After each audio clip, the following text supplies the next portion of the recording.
Welcome to the Shields on Hoops podcast here with Nick Peckham, previewing the UVA Cavaliers. All right, Syracuse heads over to Charlottesville on Saturday at noon.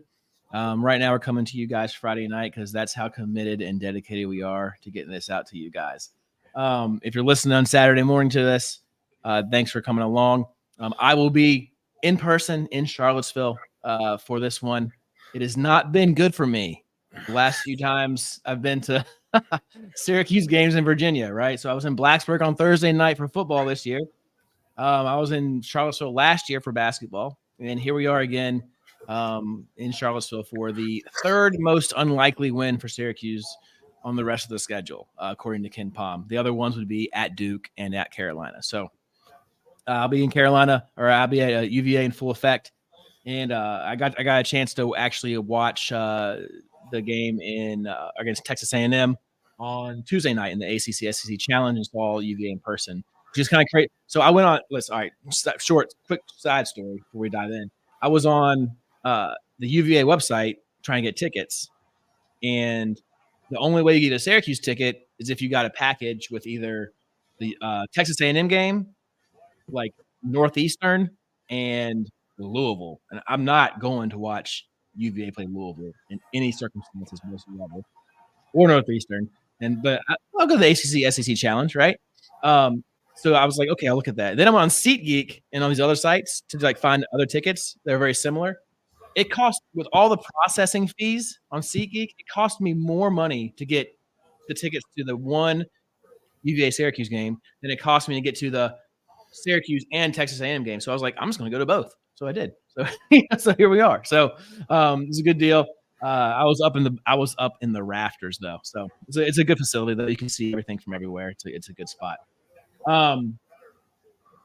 Syracuse comes into this off of a really impressive win against LSU. UVA is coming into this off a really, really impressive win against Texas A&M. A&M was scoring in the 70s and 80s. And they came into Charlottesville and they scored a whopping 47. So this one might be a first to 55 or first to 60 game. We all know, like if you've been watching Syracuse and the ACC or college basketball in general, you know what UVA does. They are not any different this year. All right, the defense is top notch. The offense is okay. We'll dive into all that in a little bit. Nick, like usual, welcome. We will give you the first take here. What are your thoughts on UVA, this matchup, and Syracuse's chances coming into this tough early opening ACC matchup? Yeah. So, like you said, it's going to be tough. It's the way Virginia plays. It's the way Virginia's played under Tony Bennett since Tony Bennett took over at Virginia. He's had some good offensive teams in the past. This one, maybe not so much his best offensive team he's ever had, but they grind in. They play hard-nosed defense. They don't turn the ball over. And I don't have the stats in front of me. I know you do, but their possessions per game, like how slow they run offense, is probably like. By slow, do you mean the slowest? There you go. Literally, not exaggerating you, the slowest team in the country. Yes. So this is what they do, right? They grind games out. They average 64.4 points per game. They only give up 52.9. From the looks of it, as I'm looking at their season so far, it doesn't look like they've given up more than 65 points all year. I think, almost. Florida put 70 on them, but they won that game. Okay. So, like, they grind in defensively, and this is what Virginia does. Syracuse has always had problems playing Virginia. The only great Virginia game I can remember, there's two of them, in the NCAA tournament when Syracuse played about as bad of a first half I've ever seen in college basketball. And then somehow in the second half, Malachi Richardson got hot and Syracuse came back from a 20-plus point deficit. I'm pretty sure it was on Easter Sunday, if I remember correctly. Is that the Tyler Lydon shoe game? No, that was Gonzaga. You're right. It was. You're right. When he lost his shoe and hit the three. That was Gonzaga. That was the same year, but that was earlier in the tournament. And then if I remember correctly, I think it was either the year after or the year after that. UVA came to the Dome. It was on a Saturday. It was like a noon game or 1 o'clock game. Syracuse was also down big in that game and also made a comeback against UVA. So those are the only 2 games I can remember where Syracuse came out on the right end against UVA. It's always been a tough matchup, but I don't know. I really don't know truthfully what to think about this game. It's going to be a slow paced game. It's how UVA plays. So any chance that Syracuse has to get up and down the floor and run and get easy baskets is only going to benefit them at the end of the day. Like you said, it may be a game where it comes down to who hits 55 or 60 first. Mm-hmm. And the way, if you look at the last couple games for Syracuse, we'll even throw in the Tennessee and Gonzaga games as well. Syracuse has definitely competed harder than they did early in the year, and they've played a lot better. It seems like they're growing and they're trusting each other a little bit more every game, which is always a plus. So I think it could be a very interesting game. And it's one of those games where if you're Syracuse and you look at the schedule, you win this game and you go 6-2. Virginia will also be 6-2 if they end up losing this game. And it's a huge win early in the season for you. And we talked about it. They have a 5-game stretch that they're in the middle of. We talked about 3-2, maybe 4-1. If you win this game and you start off 2-0 with 3 games coming up, there's a chance you could go 5-0 in that stretch, which would be absolutely massive heading into ACC play. Yeah, I think, I mean, if Syracuse finds a way to win this game, it might be the biggest resume win they have all year, like being honest. Like, because we got to go to Duke. Well, I got my Alexa turned on. Sorry. I don't know if you can hear me or not. Can you hear me still? Yeah. I have to clip that out. Which sport? Basketball or football? Oh, don't worry about it. We're done with Syracuse football. All right, we're good. We're good. Yeah, we're good. I don't know why I did that. Anyway, yeah. So it could be the biggest game of the year as far as wins go because they're at Duke, they're at Carolina this year. Those are the 2 road games left, and you got some home games that are big. But like this is the ACC. I guess you got Miami in there as well, but the ACC doesn't have a ton of like huge wins or options available. So it's a big game for Syracuse, and like you said, coming into this thing and this like kind of tough non-conference stretch before you dive in.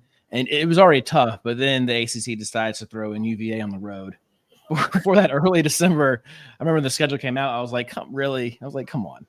But let's talk about the Wahoos. A couple things here about UVA to keep in mind. So coming into this, and these are from this afternoon as far as numbers go. Right, Syracuse is at 99. I think they're at 97 as we speak. And Ken Palm, UVA is at 32. Ken Palm's got a 10-point win for UVA at an 82% chance of the Cavaliers winning this one. When I looked last, the spread was 9.5 and 128 for the over and under. So to piggyback off what you just said, ESPN has Virginia at an 86.5% chance to win this game, according to ESPN Analytics. Well, there you go. So odds are against the Orange in this one. A little side note, right? You got homecoming for Justin Taylor.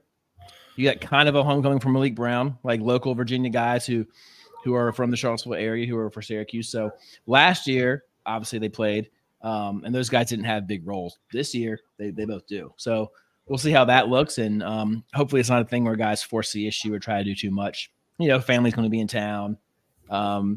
It's weird. Like sometimes it's like senior night in high school, right? Like sometimes guys in senior night like really rise up and play well. Sometimes they play really bad, right? Because it's just a different kind of thing. We'll see what that looks like for the Orange. UVA this year, right? So their one loss was they got smacked by Wisconsin and Florida. The game was played in Florida. They lost like 20, 24 points. Just couldn't score. Wisconsin's 22 on Ken Palm. They have wins over 106 West Virginia by 2. 36. They beat number 36 Florida by 3, and they beat number 20 Texas A&M by 12. They did beat Texas A&M, but some things and they look good. They look good, but some things to keep in mind. Texas A&M's best player, Coleman, was coming off an injury. Tyrese Radford did not, which if that name is familiar, he used to play at Virginia Tech. He did not play in that game against UVA as well. So they were not full strength Texas A&M, but still a great win for UVA. They got some easy wins over 154. I think you say it, Tarleton State, 361 North Carolina A&T. So the second worst team in the entire country. And then 239 Texas Southern, who didn't get to 40 in that game. So they've given up 50.5 points on average in their last two games against West Virginia and Texas A&M. 101st most efficient offense, 6th most efficient defense. So they are really locking down.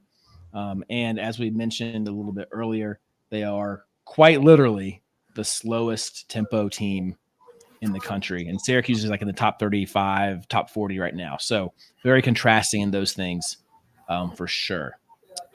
Things that UVA does well, just stat-wise here. They are first in the country in block shot percentage, number 1, right? So based on shots taken, they get the highest percentage of blocks, which is kind of crazy. Even crazier, they are 6th with steals. So they're top 10 in blocks. They're top 10 in steals. They're top 10 in defensive effective field goal percentage. They're top 10 in defending 2-point shot per defense. They're top 10 in forcing turnovers. So, I mean, they are doing work on the defensive end.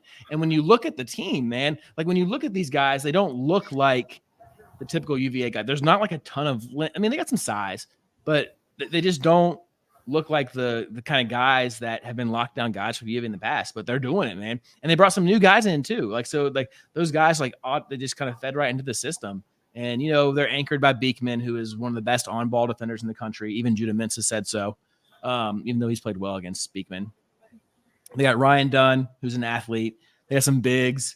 They got some other guys who just kind of, you know, just keep guys in front. So they're really good at what they do. Like, you don't have to question what UVA's identity is. Some other notable stats here, and I don't mean to talk so much, but they're good at a lot of stuff. They are 21st in assists on made field goals, which again, out of 363 teams, if you're number 21 in assist on made shots, that just goes to show how much they move off the ball. 27th in taking care of the ball. So they don't turn it over, right?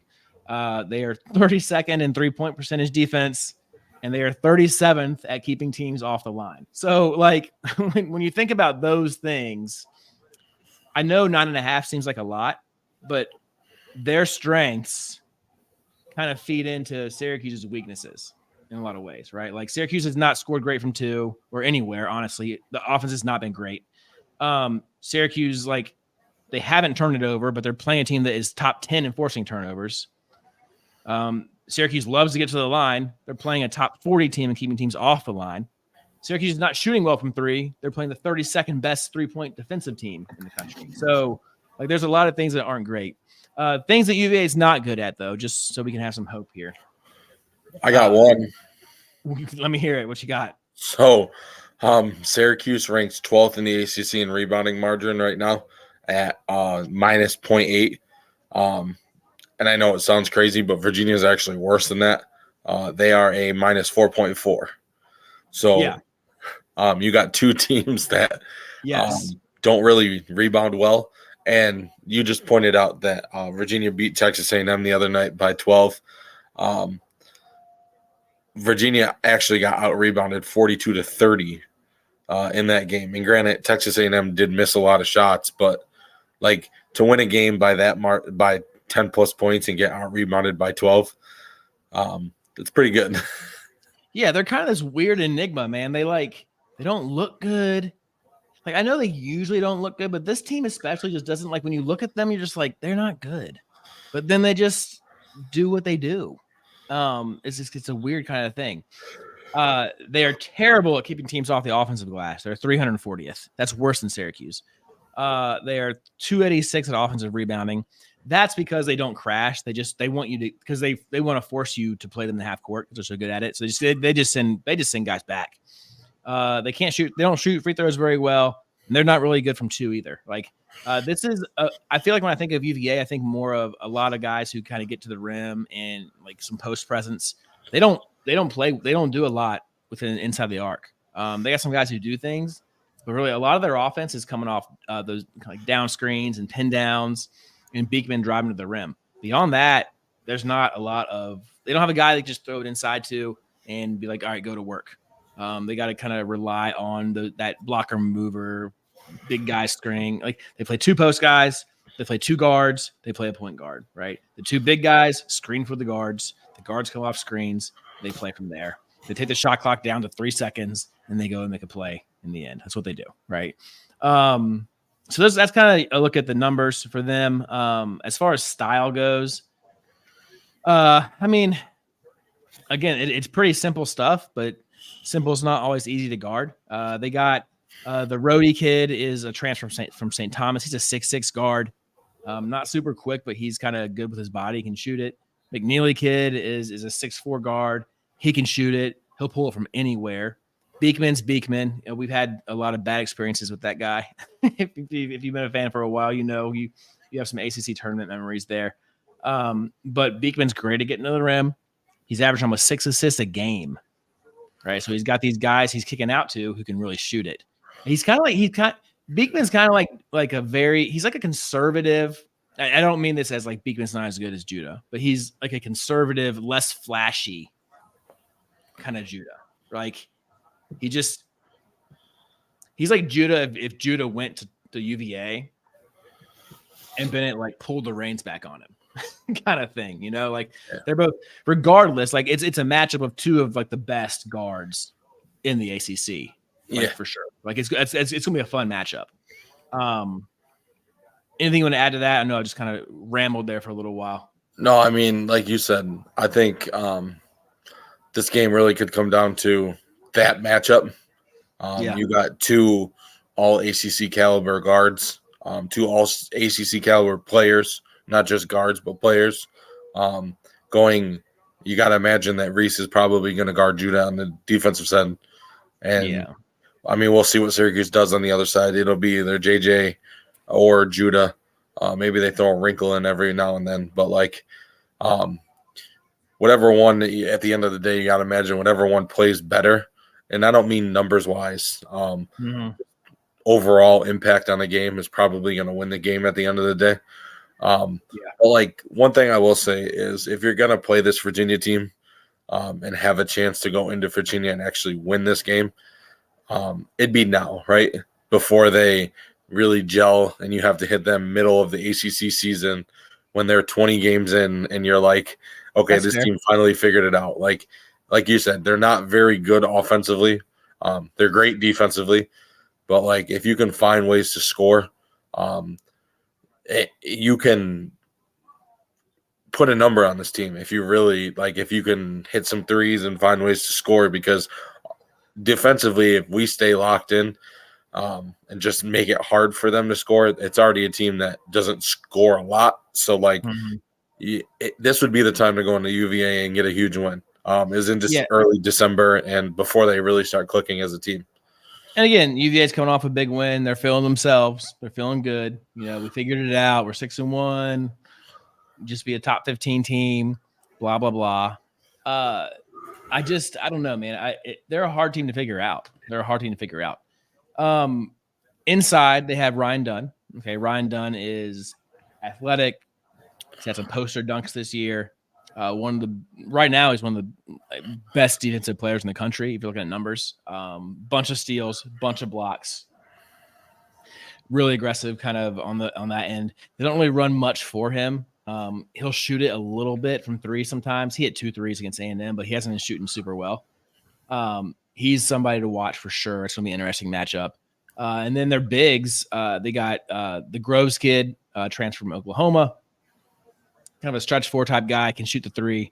They run a lot of empty ball screens for him, and he makes plays. And then they have, I think it's Blake Buchanan. He's a freshman. He's more of a banger type of guy. He gets the foul line a lot. So, again, it's not that UVA – and, again, they have good players, obviously. But they just fit. They fit to that stereotypical identity of UVA where if it's like that high school team where if you saw them warming up, you'd be like, okay, right, whatever. You And walk then into like the gym and you're like, they're like, oh, look at these guys and layup lines. And then the game starts and you're like, oh, okay, this is this is different, right? these dudes So can hoop. yeah, it's a culture thing, right?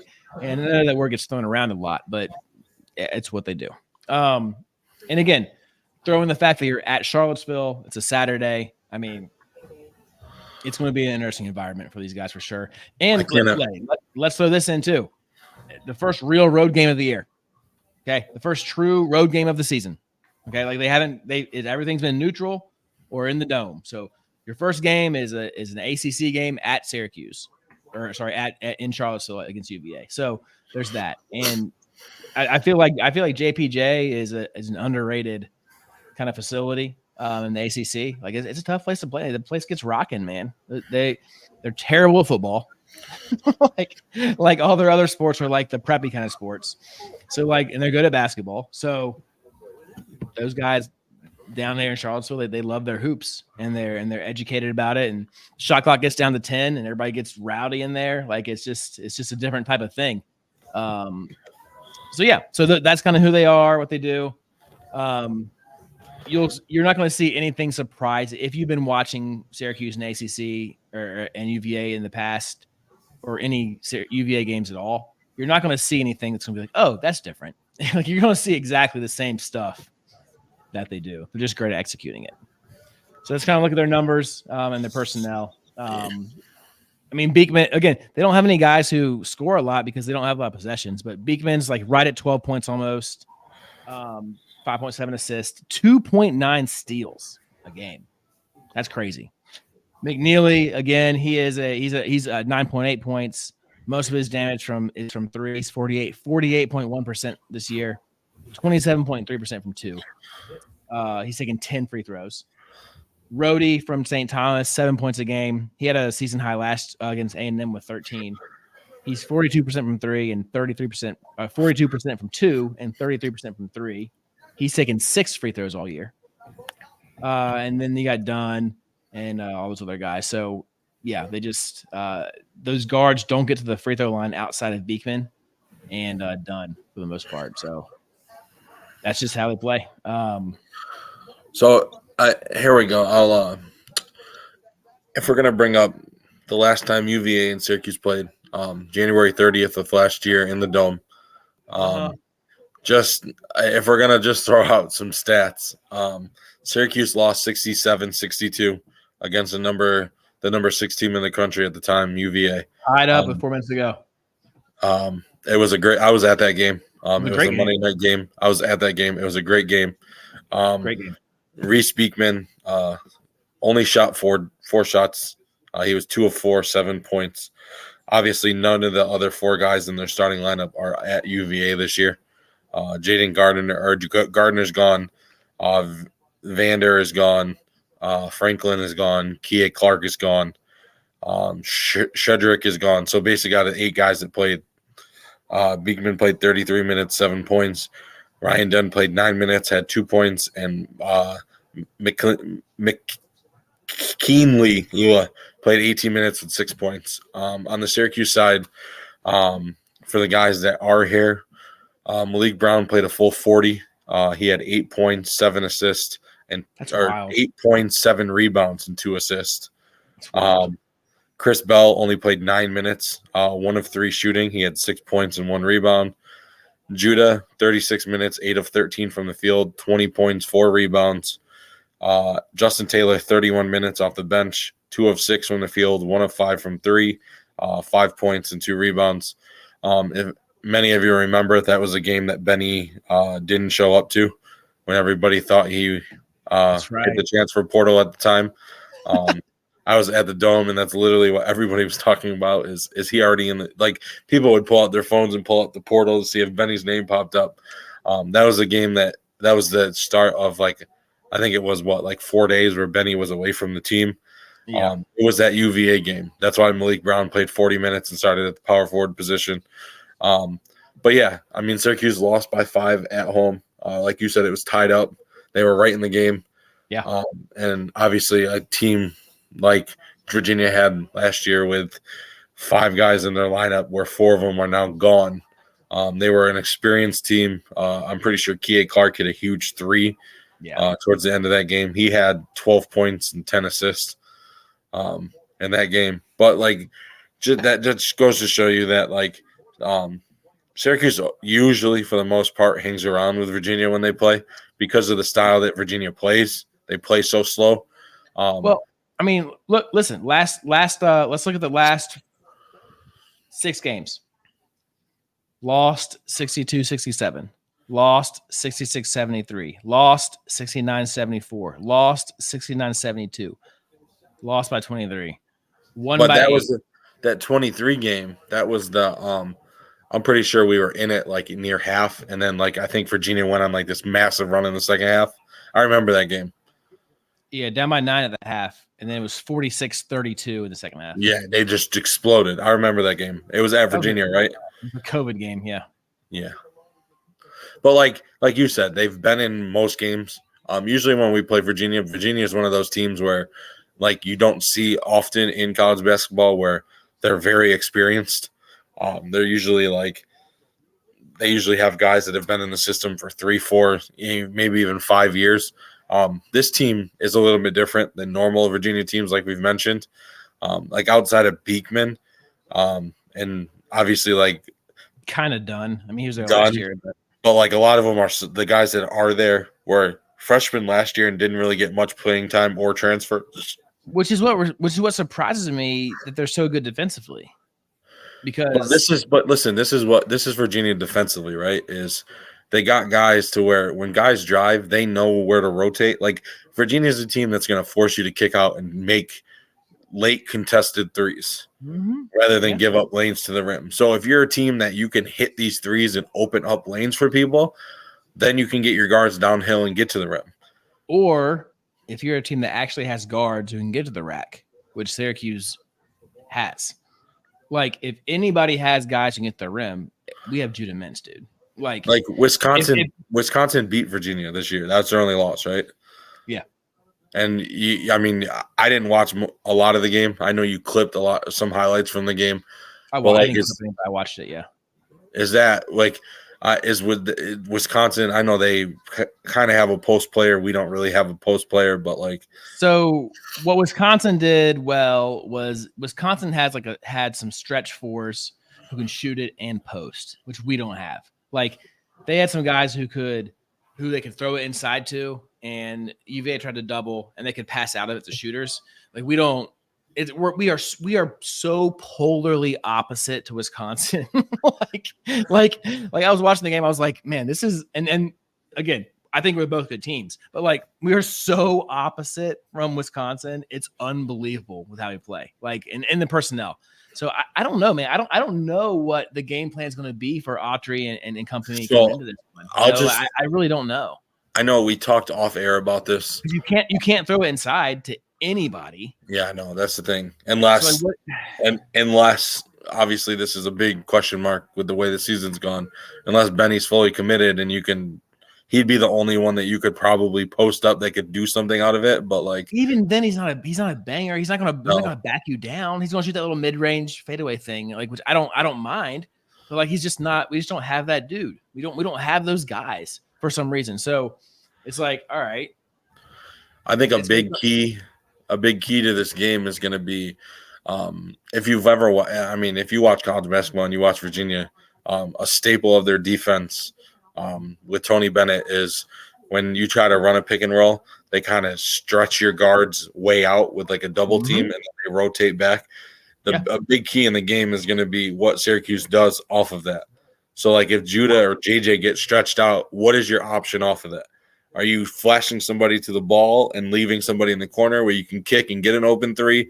Are you like that's going to be a big thing is how do you play off of when your guards get stretched all the way out? And obviously, you've coached basketball, you've played basketball before. The one thing that in basketball is a ball will always move faster than a defender at the end of the day. So how do you play out of that to where you have an advantage? It might be quick, but you have an advantage before the defender gets back. How do how do you manage your offense around that? It's going to be a big key in this game. And it has to be intentional. Like, it can't be random. So that's what I'm curious. That's what I'm curious about, because sometimes Syracuse offense feels random. So like, I'm interested to see what the plan of attack is for Syracuse, because again, the personnel isn't great for that. Like, so like, do you even say screw it, no more ball screens with Naheem? Because like, what's the point? What is the point? You know what I mean? Like seriously, like, because the way UVA defends it so well, and they're just going to push Judah out there to half court. And it's like, so if Groves is out there all the way and Naheem rolls to the rim and they have backside help, like, why even, if Naheem's not a threat to even throw it to, like, what? Or what I would do is I would have a guy who can actually shoot the balls at the screen, like a Benny or even a Justin, even a Chris Bell or Justin or Chris. Yeah, like, so like, I don't. It doesn't seem like that doesn't seem like it's within the Syracuse scheme. Or I know it's very odd. You don't see this happen a lot in any level of basketball. Good way to introduce it. That's what great. if you did some guard on guard screens? So I love that. Dude. Have JJ set it for Judah, and then if they take that, then your kick is JJ, and now you're playing 4-on-3 with a guy who can attack and get downhill. Yeah. I'd love that, because guards don't guard ball screens. One other thing I'll throw out there before you go. One other thing, and like, obviously it's NBA, so NBA guys are a lot more talented than college guys. But like, when you watch NBA guys, and like, I'll just throw an example out there. Like, when you watch Warriors games with Steph Curry, right? There's moments in games where Steph's going to take over, and teams will double team him, right? As soon as he crosses half court and things like that. What the Warriors do in situations like that is they'll let you double team, but Steph will stay near half court. So when they come set the double, now it's a longer way. So like, if Judah gets that screen right and they stretch him out, does Judah take the stretch and take it all the way to like the corner and then play out of it, so it's longer to get back? You know what I'm saying? Just like little things like that. When you know it's going to happen, how do you take advantage of it offensively to where you're putting your guys in? Like, Judah, you may not get the assist and you may not get the shot at the end of the day, but the things that don't show up in stat sheets of, okay, so you may get a hockey assist, right? Or we'll call it a hockey assist. Mm-hmm. So you stretch the defense all the way out. Now you're giving your teammates a 4-on-3 to score. Yeah, and that's what Wisconsin did such a good job of, man. Like, Wisconsin, like, the point guard held the ball for as long as possible, kept that big on him as far as he could, and he kind of hook passed it over the top. But the difference with Wisconsin is they had a big who could step up from that like spot and who could like shoot it and make a play. Like, we're throwing it to Malik. That's why like you said, I think they have to, when they set screens, it can't be with guys like Naheem or Malik. It's got to be with guys like, even like, granted, we talk about him not shooting the ball at all, but even guys like Quadir, where you get the ball into a guy who can make a play off of it. You can't. Yeah. And like, I'm not saying Malik can't make a play off of a screen, but like, you'd rather have guys like Justin or Chris or Quadir, or even like we mentioned, like putting a guard and having JJ set the screen, or let Kyle Cuff get a couple of minutes, have him set a screen where he could shoot it or take it to the rim. Like, you got to play, it's coming. So you got to play with that and play off of it as well. And it's not even that Naheem can't set the ball screen, like, because he can still set it and roll, but like, it's what you got to replace him. What do you do on the back side? Like, is there, and again, I don't know, but my thing is there a plan in place? And we'll see that very early. Like, that would be my biggest question.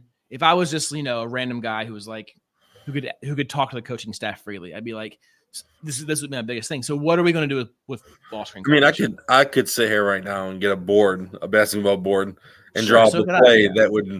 But like, that's fantastic. But you said, so even if like Naheem, let's say like you said, even Naheem setting the screen and still not getting the ball, like if Naheem sets the screen and it's coming, right? Now what you do is you take guys and put them, like if you're going towards the right side of the court, you take guys, put them on the left side, and you have them set screens. So like the defense is still, you don't want the defense to be able to sit there and still see what's going on and not move. So like you're still moving defense. So not only are you stretching two guys out, but all the other guys, the other three guys that are on defense are also having to communicate because you're setting back screens and down screens and pin downs and things like that. Like it's doing anything besides just standing there. Yeah, it's one of those games where you have to keep guys, like you're going to have to move for 30 seconds. You're going to have, like, you got to keep the defense engaged with you. So like there's times where obviously you go back, we could probably clip a 40-minute video of times where Syracuse has the ball on offense and dudes are just standing there watching Duda or JJ make plays. Yeah, for sure. And that can't happen in a game like this. You can get away with it when you play Cornell or New Hampshire or Damon, but you're not, or Chaminade, but you're not getting away with it when you're going on the road in December to play UVA. You're not allowed to say the word Chaminade ever again on this podcast. Listen, we won by 49. I got to throw that game in there. Okay. All right. So my like thoughts. All right. So like, okay, there has to be a plan for when the ball leaves the point guard's hand after ball screens. Like what there has to be an intentional strategy because they play a certain way, right? Yep. Whether that is watching what other teams did, whether that's watching what Wisconsin did, or whatever. Like you have to. It can't be just, we're going to play the ball screen and you're going to attack it. Like if that is the plan, we will get the piss kicked out of us. Okay. Period. The other thing is that I feel like you have to put shooters in the right spots. And in a game like this, having Justin and Chris on the floor at the same time is going to be imperative. Because listen, no disrespect to Benny, but if I see this at the end of the day, and let's say, like, obviously, if Chris isn't hitting shots, there's no reason for Chris to be on the floor. But at the end of the day, if Syracuse wins this game or loses, whatever, and you look at the box score and those two guys have 38 minutes, I'm not mad because those are two guys that have to be on the floor in a game like this. That's what I'm saying. So if Judah's coming off those screens and we're attacking the backside, those two guys, like I would love to see if Judah's going right, I'd love to see Justin on the slot and Chris in the corner or vice versa. So when that ball gets swung and you have a chance for, kind of 3-on-2 action and one mores, those guys have chances to make shots. The second thing you might do is you just don't set ball screens. Like you just don't.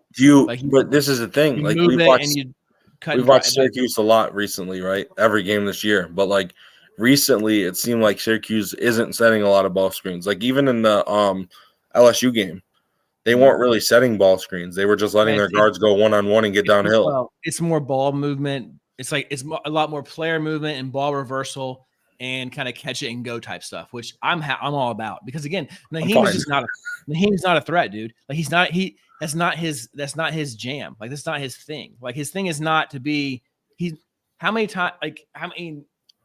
just not going to happen very often where Naheem sets a ball screen, rolls rim, gets a dunk. Like it might happen sometimes against like garbage teams, but like it's not going to happen against the Carolinas, the Dukes, the UVAs. It's not going to happen.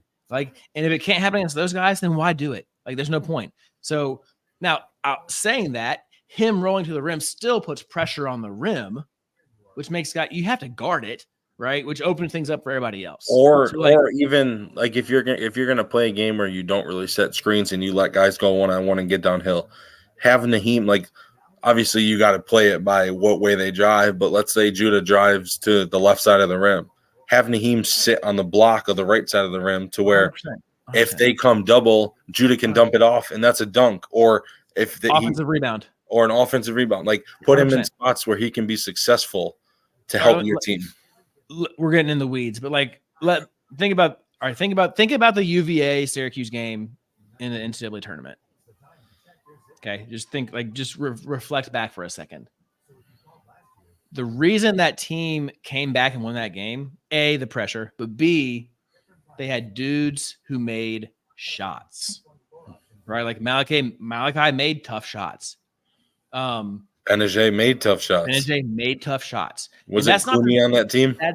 Yeah, and that's not to say that you have to take tough, bad shots. But when you get those looks, you have to hit them. The bottom line is that UVA is good at defense. Period. Right? They are. They're elite at defense. And I use that word very rarely because it's thrown around a lot. They're elite defensively. So you have to have dudes who can make plays. Syracuse has some guys. I know JJ hasn't played well, but he can still go get his own. All right. Judah can go get his. All right. And if those two guys can kind of do their own thing, and Syracuse is going to have to hit it. All right. Syracuse is either going to have to hit shots at the end of shot clocks off the bounce or hit kickouts at the end of the shot clock. Like, so if Judah or JJ drive it and kick it out, like Justin and Chris are going to hit shots if they're going to win the game. Period. Listen, I'll just put it this way. I'll put it this way. Ready? That's just what's going to have to happen. And that's okay. It doesn't make it easy, but Syracuse does have.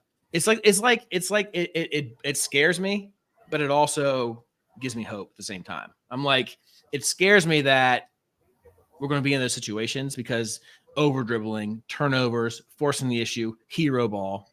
But it also is like we do have the guys who can go get some to make it happen.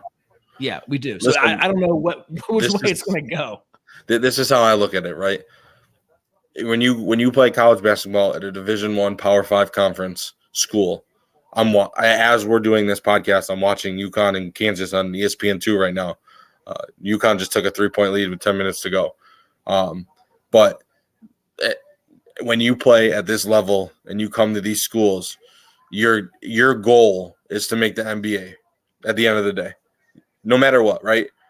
This is the type of game where you're going to have to hit shots. What do you have to do when you get to the NBA? If you're a guy like Chris Bell or Justin Taylor, you're going to be on the floor to shoot threes, right? Contested threes, big threes, things like that.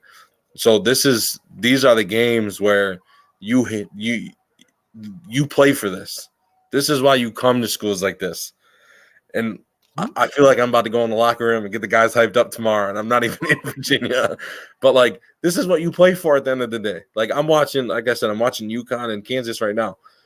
Tristan Newton, the point guard for UConn, he's got 26 points. He's hit 5 or 6 threes in this game. 4 of those threes have come with under 4 seconds on the shot clock, contested. This is what you do. That's why you go. That's why you have a trainer. That's why you go and work out every day in the summer. That's why you wake up at 7 a.m. so you can be that guy who makes those shots. I coach AAU with. If you listen to the podcast and you know Syracuse basketball, my AAU program is run by Eric Devendorf. You know Eric Devendorf in his career at Syracuse, he hit big shot after big shot after big shot. Do you know why? Because he trained for this. He put his whole life into this. This is what you do. You go into Virginia, and like you said, we've never played Virginia with the kind of guards that we have now, and we've hung around in games. Last year, we hung around. We lost by 5 at the Dome with Joe Girard and Judah, and a freshman Malik Brown who played 40 because Benny couldn't show up. A freshman Justin Taylor who played 31 minutes because Chris Bell couldn't stay on the floor with Jim Boeheim. But, this is what I'm saying is these guys have – you guys hung around last year with a team that was number 6 in the country with a lot of these players. This is what you play for. Go out there, execute, and that's all you can ask at the end of the day. Yeah. I'm with you. Yeah, and I honestly don't know. We can move to predictions now. I honestly don't know what to predict. I can see Syracuse losing by 15, and I can see Syracuse winning by 7. It's just a weird kind of game. I don't know. I can't figure out UVA. I can't figure out Syracuse, and it's just one of those games where it's kind of I don't know, man. Usually I can feel kind of decently, but I don't know. I really don't. This one's a very intriguing matchup. I think that we're going to learn a lot. I think that. Okay, let's do our picks. I'm going Syracuse. I'm going Syracuse against the spread. So I'm going Syracuse keeps it within 10. 128 though. That's tough. Because if we're saying first to 60 wins this, then you're not hitting 120. 128, man. I'm going under on that. I'm going Syracuse keeps it within 9.5, and I'm going under on the spread. I'm with you on the Syracuse keeps it within 9.5. You just look at the history of these games, and like we mentioned, outside of one game, right? When 23 points, Syracuse has been in it, or they won one. And I mean, like, listen. I mean, all right. So let's Syracuse scoring 62, 66, 69, 69, 58, 63, 34. Good Lord. 34. Oh, I remember that game. Was that worse? Hold on. In the dome, 48-34. Yeah, hold on. I remember that. That was our first game of the year. Yeah. That was opening. November 6th. November 6th. Opening night. Yep. That's first right. game of the year. 48-34. So I'll go Syracuse keeps it within 9.5 / wins, obviously. Or I'm going to go on a stretch here. I'm going to say over 128.5. Okay. Offensive explosion. I'm going to, because listen, I don't know. That means like 70 to 60, right? Yeah. I saw how this team played the other night against LSU.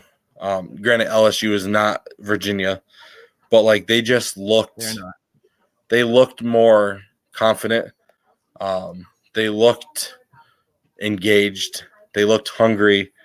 Like it just felt like a different team than when, like we talked about it, but like it felt different after Maui than before Maui. Like this team that watching the game, it was like they're having fun.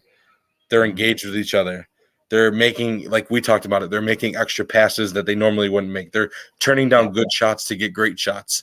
It just feels different. And listen, it's a big test for Adrian Autry, right? This is your first true road game as a head coach, first ACC game as a head coach. And honestly, man, it's like the first game I understand you have to strategize for everybody, but like UVA is different. Like you need to have a absolute and for sure game plan in place for these guys.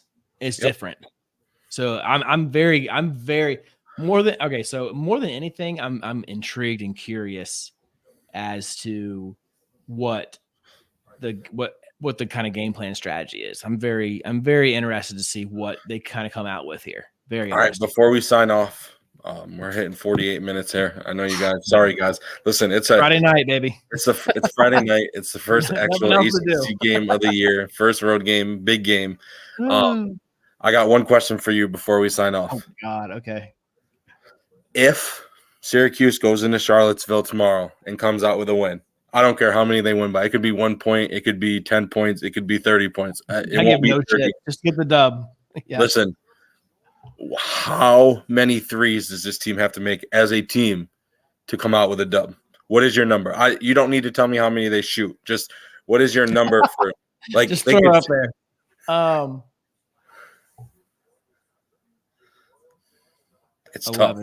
11. Tough. 11. Okay.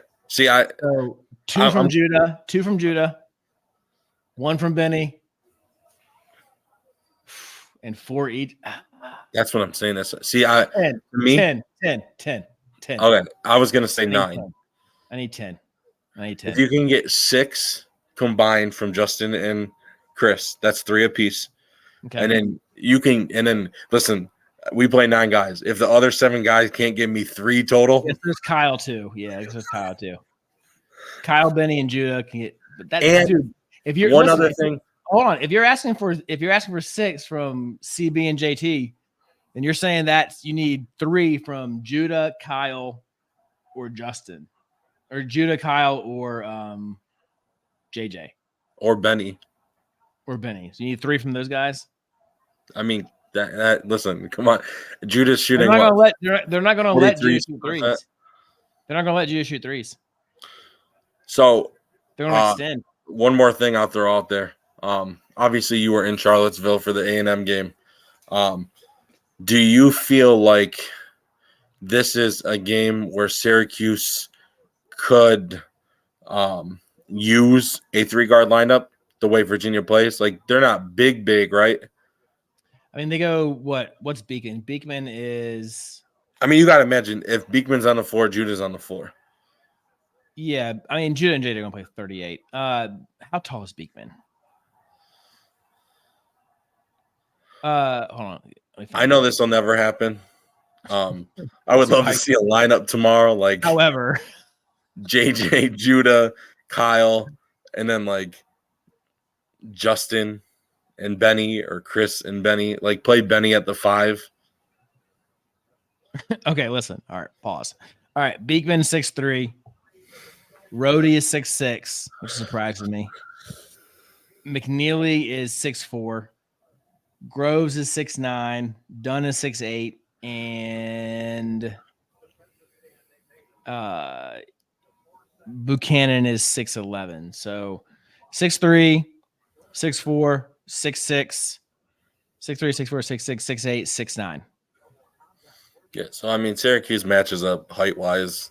I mean, obviously, there's not many guys in the country that roll out of center that's 7'4". No. Even if he's not that great, like, I mean, height is height. Yeah. Man, Ryan Dunn is 71% from 2 because he just dunks only. Anyway, yeah. So we'll see. I mean, I think Syracuse matches up athletically, but it's going to come down to what is the game plan. I think a lot of this game goes on the coaching staff, and that might sound harsh, but I think A, coaching staff and what the game plan is, or B, how do the Syracuse guards execute said game plan, right? Like, I can't imagine they come into this thing not having a set strategy and game plan, but how do they execute it? How do they handle the extended ball screens? How do they handle the doubling the post? How do they handle UVA forcing tough shots and things like that? I think defensively, Syracuse should be okay. I'm a little bit worried just because UVA hits a lot of screens and Syracuse isn't super disciplined. I'm a little worried about that. I'm not worried about Beekman going off on the drives, but I'm worried about overhelping. I'm worried about like just defensive fundamentals and allowing easy kickouts. I think this is a game where, like you said, I think this is a game where if Beekman drives, you trust JJ or Judah to just stay in front. Stay on Force your job. a tough shot. Don't double. Don't give him threes. Honestly, man, I would make Beekman score 30. No. I'm gonna don't let Rhodey beat you. Don't let McNeely beat you. Don't let Dunn. Make Beekman just do his thing. Make him do his thing. That's what I would do. I mean, truthfully, I think one thing you're truthfully going to see in this game, I think this might be the first game of the season where you see how much trust Adrian Autry has in his bench guys. Yeah. Like this is like the first real test for like guys like Copeland and Kyle Cuff. And let's see how you know what I mean. Let's see how long the leash is because it's like not Maui. It's not Maui where it's like, oh, we're in Hawaii, we're trying to figure things out. And you're in Maui, you're playing 3 games in 3 days. Yeah. So like guys, you're not going to go. Guys aren't going to go out there and play 40 minutes for 3 straight days. Yeah, this is the show. This is the show. This is it. This is the real thing. Like, guys that come off your bench normally, like, this is a test for the coaching staff. Like, if we've seen it though, like even the LSU game, like if there was a turnover from JJ or Judah and Autry didn't like it, it was quick. They were getting yanked. Yeah. So like, does he stick with that in a game like this, or what? Like these are the little things I'm going to look at. And you're on the road. And you're on the road. And like, how do you manage the game? How do you manage momentum swings? How do you manage? Because that place gets rocking, man. I'm telling you, man, that place gets rocking in there. I will say, don't be surprised if you look at the stat sheet at the end of this game, and if guys aren't in foul trouble, you see JJ, Judah, and Chris for the most part play 40 minutes in this game. 35 plus, all 3 of them. And if Justin plays like he did against LSU with the rebounding and the defense and the things like that, Justin could be a 4th guy. I don't see how you take Chris Bell off the floor unless he's Unless he plays like he did against Gonzaga. Fair, but like he's probably not going to. But like he's got to be out there for spacing alone. You know what I mean? Like this is a big thing, like right. So like we talked about it. I mean, we'll sign off in a minute, but like Really? we always say that, and then we keep talking. But this is a true test, I think, for like coming into the year. Benny Williams was one of the big three, right? When you talk Syracuse, it's JJ, Judah, and Benny are like the three guys. Does the coaching staff trust Benny enough to take a Justin or a Chris off the floor in a game like this? I'm not in practice, but I don't. I'm not in practice. No, but this is just these are like the things that like as a fan I'm thinking of. It's the game within it's the game within the game. I feel you, but like it's like I think the way they've played this season, I don't think you can, truthfully.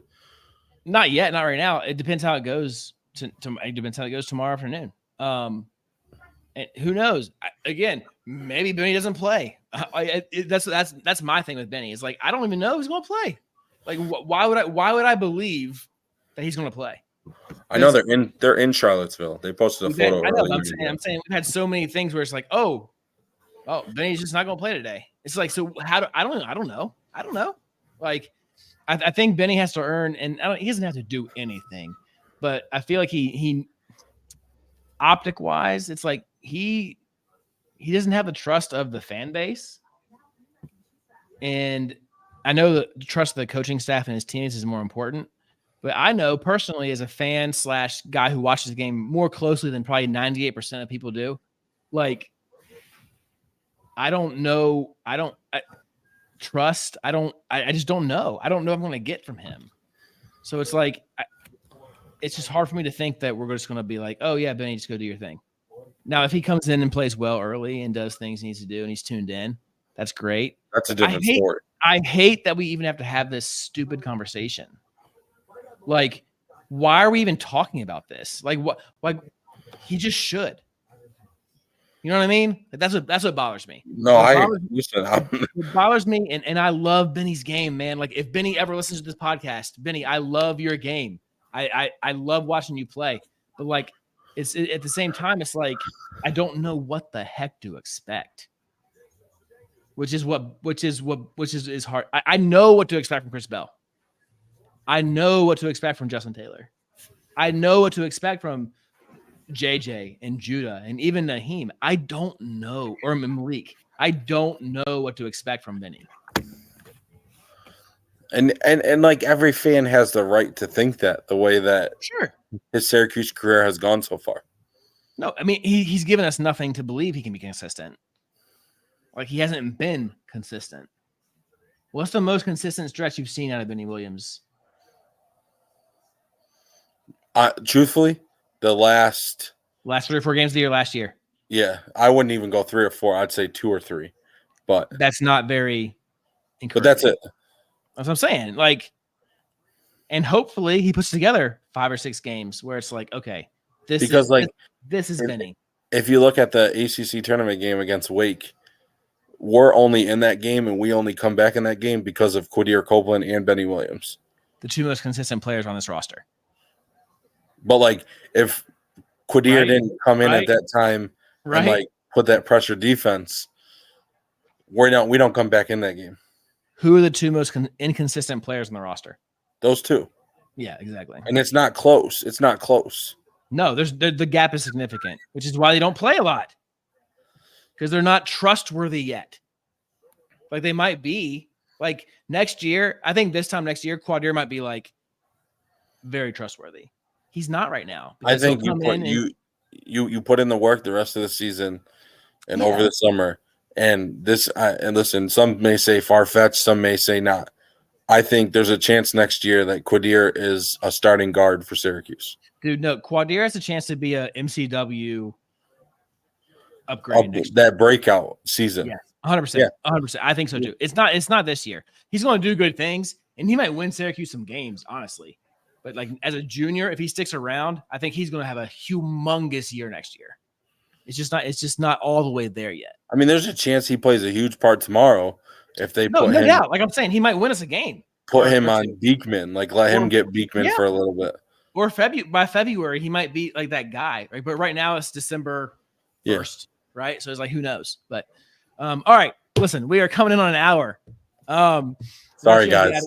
Let you guys get out of here. Hopefully you enjoyed the banter. Syracuse UVA tomorrow, Charlottesville at noon. I'm gonna take my little guy with me to that one. I'll probably post some pictures on Twitter on that one. My little guy's name is Judah, so we got Judah and Judah. This is before I knew Judah Mintz existed. So we got Judah and Judah going to be both in Charlottesville tomorrow. Syracuse a 9.5 point underdog, 10-point underdog on Ken Palm. We'll see if the Orange can do things they need to do to make it happen. And again, I know Syracuse has not beat UVA in a couple. I think they've lost 8 of the last 9, but they've been. I mean, it's been single digits the last. I think 4 or 5 games have been single digits. So hopefully Syracuse kind of jumps over that hump and they do what they need to do. We got over the Colgate hump this year. So that's all. Hey, that's what this year's all about, man. Getting over humps. So if that's the case, right? Beat Colgate, beat UVA, hold on to a double-digit lead against Miami, and what else? Beat Duke at Duke, right? Finish the game against North Carolina in the Dome. Although they don't come to the Dome this year, but yeah, we gotta go there, man. It is wild though. At least you don't have to go to Miami. I mean, they do have to go to. They got to do Duke. They got to go to Carolina. They got to go to Virginia. So that's. But after you go to Virginia, there's like you said, you got to go to Duke and you got to go to North Carolina, and that's about it. Yeah, so I will say that. Like it's very it's very top heavy. Your other road games are what? You're at Duke, you're at Carolina, and they're early too. Then you're at Pitt, at Boston, at Wake, at Georgia Tech, at NC State, at Louisville, at Clemson. So that's not bad. You get those bad ones out early in January, and then you kind of have some games you win. So we'll see.